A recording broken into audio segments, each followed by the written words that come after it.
guys, welcome back to a little bit of everything family. Okay, thumbnail. So hi guys, welcome back to, as Emily said, a little bit of everything from the Eminem Show and Co. Hi, if you don't know who we are, hi, my name is Dr. Amelia Juarez. Just call me Emily on this show, and this is Emmy, Emmy. and she is the owner of the channel. So sometimes you guys, when the holidays come around, as you know, um, the holidays are a time of reflection and love and family gatherings and love but it's not like that for everybody. There are times where people miss their loved ones, or maybe like they lost someone recently. It's their first Christmas without them, or maybe just an absent parent, that hasn't been there. Maybe it's two parents. Like for me, it's two deceased parents. Um, Maybe somebody lost a brother, a sister, you know, a grandma, a grandpa, whatever the situation may be. The holidays are the hardest part of the year because that's when people get together, they get reunited, and we talk. We talk about our family, we talk about our feelings, we talk about each other, to one another. And life is hard for many, and I can attest to that because for a while, Christmas didn't mean shit very much to me after my mom died in 2004. It didn't have meaning anymore. Like, what's the point? Our last Christmas I spent with my mom, she didn't even know how to open a present. That was hard on us as kids. And mind you, I was like 20 years old. So, um, imagine what it was like on my 13-year-old sister and my 12-year-old sister then. What was the meaning of Christmas when you couldn't even have your mom be with you or present mentally? Um, so, we have a subscriber who is not only a subscriber, and I consider this subscriber a friend, family. That's what my subscribers are, or Emmy subscribers as well, on both channels. We're family, and so we're there for each other. Colin, this one, we asked you if it was okay because Colin has been feeling kind of down because of his dad. I believe so. We want to let you know, Colin, that we're sending you a big virtual hug from both Emmy, myself, and my entire family because I know what that's like. I'm one of those people that their dad left behind when I don't think I was even born when he decided to book it. So me and my dad did reconnect after many, many years, but it was like talking to a stranger. So there was no connection after that. And then a couple of times we discussed, whatever our interactions were, and then he died. So my mom died, and then we reconnected. I think it was the first time we reconnected, I was 17. And then he waited for my mom to pass away. That was a couple of years after that. And then one more time 6 years later, and then he died. That's how it goes. He was 56. He was murdered. So it left me with a lot of questions still. And those wounds don't really heal. So I know where you're coming from, Colin. I do. If your dad is there and if you guys can connect, I would recommend if you guys can go to like family counseling or something. I think that would really be helpful. So you can express your feelings to your father, and maybe your father can give you some explanation as to why he's absent or why he's not there as much as he should be, if you feel that that's the right thing for you. If you don't, some coping exercises would really help you, Colin. I think, talking to your mom, sitting down and asking your questions, because one thing about absent parents is you want to ask. I think Eminem said it best. Like, one thing about Debbie was the one thing Eminem never asked where the fuck his deadbeat dad was, because Debbie took care of whatever kind of mother she was. Rest in peace to Debbie Nelson.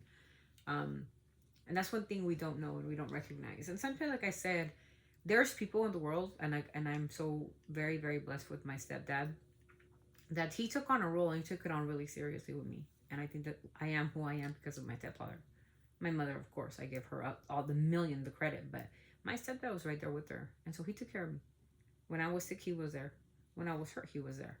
When I was sad, he was there. When I had questions, he was there. I met my dad when I was like 3 years old, my stepdad. So all I knew was my dad, Flaco. That was named Flaco, aka Israel. But I love my father very much, and I think I would never wish bad on my dad, my stepdad, never. I want the most I can give him because, well, he's my dad. At the end of the day, he was there.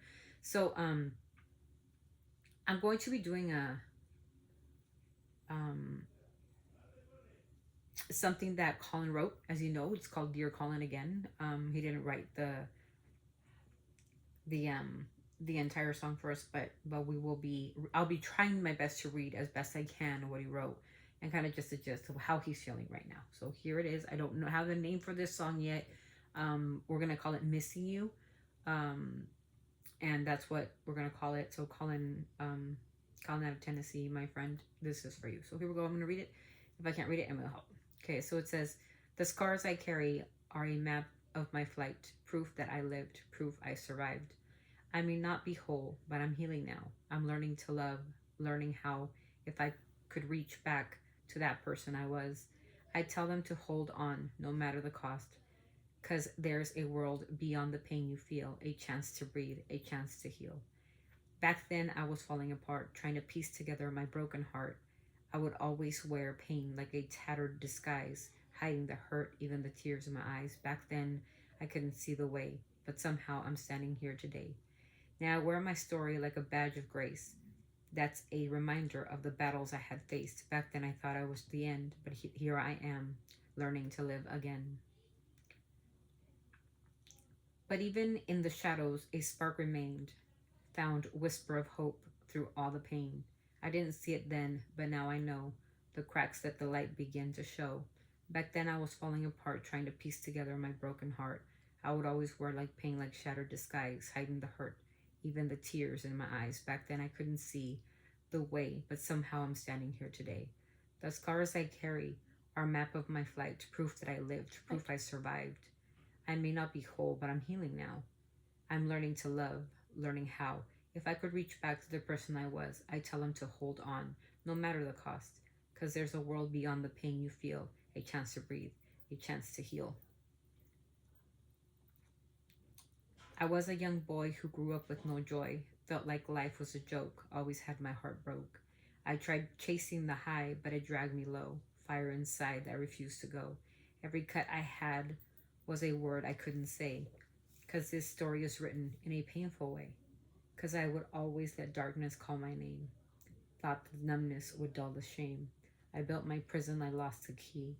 I was just in a cell despair that held only me. Back then I had a tough life, just me trying to get by, but with hopeless, wishing that I'd die. But now I'm here ready to make this song. Back then I was lost in the night, always running from the shadows and avoiding the light. Pain was my language, I carved it in deep. Always had scars on my skin that no one could see. The mirror would crack when I'd stare too long. Felt like I was a stranger that was in danger looking back, singing broken songs. I drowned in the noise and numbed the ache, hoping the pills would make it all fake. But the silence was louder than the screams. I would always get caught in the haze of shattered dreams. I thought the pain was all I'd ever know, but now I see I was fighting for my soul. So that's what Colin is feeling, or how he was feeling. His expression, his just every single line that he wrote makes us reflect on. Even though we smile and we're happy and we joke around, it's all a facade, people, and that I can tell you.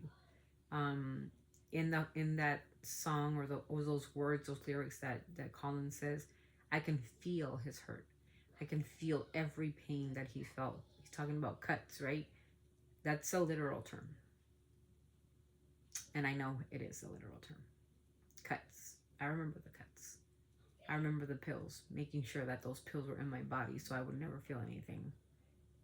I still remember all that.